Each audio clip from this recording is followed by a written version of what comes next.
Hey everybody, the Mega Mech has back, and I'm going to go right into doing my Fallout 4 review. Having spent the past week playing every single level and mission and quest and companion I can, I think I'm just about ready to give my viewpoints on the game.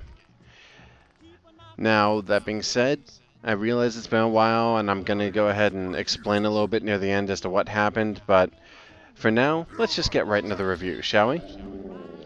Now, first of all, for those of you who aren't familiar, and I realize that maybe a few of you, what is Fallout 4? Well, I'm going to cover the story, the technical, and the gameplay, and we'll get to all that in a bit. But first, I want to give a basic overview for any newcomers as to what Fallout 4 is, as well as what Fallout itself is. So, here's my overview.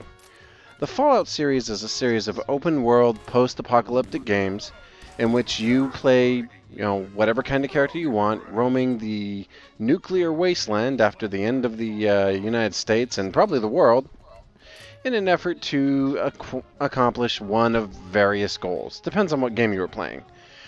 Now, Fallout 3 and New Vegas were the first entries into 3D for the series, and Fallout 4 is the first next-generation entry that the series has.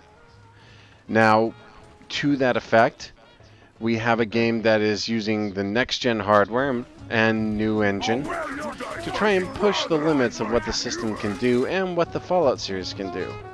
Does it succeed? Is it a good game? Is it worth your money? Those are the questions we'll try to answer. Now, for those of you who have played the Fallout series, you probably already have this game and are already playing it, so you probably know what it's like. For those of you on the fence, I'll try to give an honest accounting of my viewpoints on the game and what I think, overall of the game's performance. Still, when it breaks it down, this is a game that's about being someone else and being in a world that basically has no rules, no laws, nothing to hold you back from doing what you want, be it good or evil. And that's probably the best thing about open world games like Fallout. You can be who you want to be and do what you want to do. So, with that being said, let's go ahead and get started on the first part, the story. Now, Fallout stories have always been variations on a theme. First game, you're a lone vault dweller trying to find a water chip to save your people. Second game, you're the chosen one, trying to save your people by finding a Garden of Eden creation kit. Third game, you're after your father who disappeared and caused all kinds of havoc. New Vegas, you're a courier trying to deliver an item that gets you caught up in some intrigue. And the fourth game, well, it sort of goes back to 3 but in reverse. Instead of being the son or daughter trying to find the dad, you're now the dad trying to find his kid. You're in Boston, you're alone and on your own, and you're out to see if you will be the conqueror of the wasteland, its savior, or just try to survive. Along the way, you'll meet many characters. You can get a beloved dog as your friend, Dog Meat, who you'll see in some of these video clips. He's absolutely awesome. But you can meet a reporter, a super mutant, a mercenary. You can meet a revolutionary, well, a wannabe revolutionary, but we'll get into that. Basically, the game gives you a lot of people you can work with and a lot of different things you can do. But at the end of the day, it's really a matter of just, deciding what path you want to take and walking down it and seeing what the results are. Along the way, you'll fight horrifying monsters, giant enemies, huge bad guys, and lots of other stuff. I mean, I don't mean to say that the game is big, but let's just say that if I had a car, it wouldn't be a problem. But since I'm walking, it can take you 20 minutes to cross the map on foot. Thankfully, there's things that make it easier, but yeah, this is a big world. Get ready to get lost in it. Still, very cool nonetheless. Now, overall, the story is kind of secondary in this game. Yes, there is a story. Yes, you can pursue it. But the story isn't really the big thing. It's the stories that go on around it that are the bigger part. There's tons of side missions, secondary stories for different characters, all kinds of other stuff going on in the background.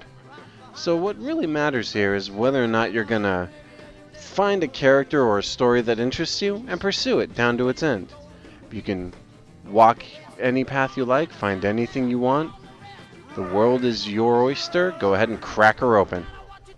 It's that kind of game. And with that kind of game comes the big question. How does it look? How does it play? Fallout 4 is a bit of a departure from Fallout 3. It incorporates a new engine, better graphics, and it also incorporates features that were included as mods, well, not included, but made into mods for the previous games, such as settlement building, customization of your weapons, the ability to customize your armor, the ability to build a home in a defensible position. All kinds of new features get loaded into it. It looks great. The character designs are still a little bit stiff. The animation isn't quite as good as it could be. But in exchange, you have volumetric lighting, great weather effects, some interesting design ideas, and a much more, what's the term? Believable. It's a much more believable world than the last two. One of my biggest complaints about the design and technical abilities of the last two games was I had a hard time believing the idea that I'd run into a mole rat the size of a Doberman Pinscher, or that I'd run into a rad scorpion the size of a Buick. Seriously, what the hell with that thing? In this game, these are still monstrous, horrifying enemies, but they're more realistic to what they should be in the world. The scorpions are big and giant, but they're built and constructed in such a way that they look real, rather than somebody tried to, make a plastic model of one and then just animated it. The animations for the enemies in particular are fairly good, even if they can be a bit stiff. And while the character animations are still a little bit wonky, the actual combat now flows and is much more effective. You can now build settlements, construct a homestead, set up trade routes. The game has a wide variety of features running in its background, so that everything you see up front is the visceral combat action. Everything you do in the back is to the betterment of your character and your abilities. For example, you can customize your weapons, build different equipment, even give them names, like you could in Skyrim. Overall, it has its faults, its bugs, like any Bethesda game does, but it is a step in the right direction in so many ways that I don't fault it for that. Now, on those faults, let's move on to the gameplay. First things first, the combat is supremely improved. It is still a little stiff compared to a traditional run and gun, but now you've got much better control. Grenades can be thrown in much more efficient ways. You can fire your weapon and hip fire with much more accuracy. The actual iron sight effect is much better than it was in New Vegas. And overall, I feel like you're dealing with a game that really feels better overall in terms of combat. It also has much better verticality. There's a lot of up and over type of gameplay where you'll maneuver around enemies by trying to find a higher ground, or even some levels that go in and out of a building by going in and out of the building, literally. You'll go into it, you'll come out on the roof, you'll go back into it on the other side. It's not as flat or directed as it was in the previous game. It's a lot more open. The interactions with the characters are still a little bit stiff, and I do feel as if a lot of the gameplay boils down to, go here, kill bad guy.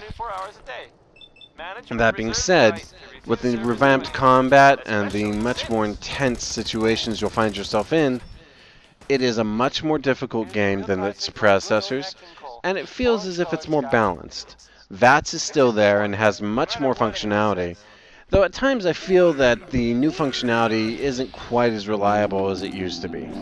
Still, that's just one part of it. Another part is the new skill system. Your skills no longer separate from your stats. For example, you no longer have an individual weapons skill or an individual lockpick skill. These are part of your stat-based abilities, or perks. As you level up and unlock new stats, you suddenly find yourself with perks available to you that you can select that will allow new options. In a sense, they replace the skills while also being more varied and versatile. They're not without their flaws, don't get me wrong, but they are certainly a more compacted and effective way of doing it than the last game, in which you had a limit as to what you could achieve, whereas in this game, the limit is gone. You can level up infinitely. I do think that some of the perks are a little bit unbalanced. For example, I feel that the science perk doesn't have as much use early on as it should. I also feel that the unlocking functions for certain things just aren't there. Still, good stuff all around. Now let's move on to the finale. Now, what is the biggest thing about Fallout? Well, traditionally, it's the sense of exploration and freedom. And in this case, this game is a must-buy. There is so much here. Just in the first 20 hours alone, I had barely discovered a tenth of the stuff you could do in this game, including dying. I mean, there's a lot of good things that you can do here, from going straight to the story mode if you want, just plowing through the main levels, or, if you feel more like exploring, I took the entire northern part of the map and from left to right and just explored everything. I finished the first few story missions, unlocked a few areas, and then just went nuts.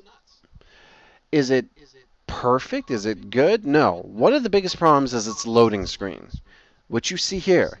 They are slow and cumbersome. I really feel that this is something Bethesda needs to patch. It's not the first game of the year to have this problem. Bloodborne was the same way. But to be fair, with the amount of data it has to crunch to build this world every time you reload, yeah, I can kind of understand the problem. It does have technical glitches. I've seen characters fall through the floor. I've seen my character literally warp through a building. I've seen some other bugs, and I've seen some crashes. But at the end of the day, this game is so engaging and enthralling that I overlook all of that without any question, because I'm enjoying it too much. I will admit to its problems, even with its flaws. It's an epic adventure worth taking. It's not perfect, but those flaws are minuscule compared to what it gives you. Now, my final score for this, for those of you who care about scores, is a 9.5 out of 10. Yeah, it's got some flaws. Yeah, it's got some problems. But at the end of the day, it's worth it. Give it a try. Now, as to why I've been away for so long, I apologize. I had a job situation in which my job changed up on me a bit, and now I'm, in a different schedule. It sort of hosed things up, and the holidays are not going to be any better. I will try to make another video when I can, but for now I'm sort of hung up on getting it all put together. Anyway, I'll catch up with you guys when I get my next video out, and I'll update you then. This is the Mega Cat signing off.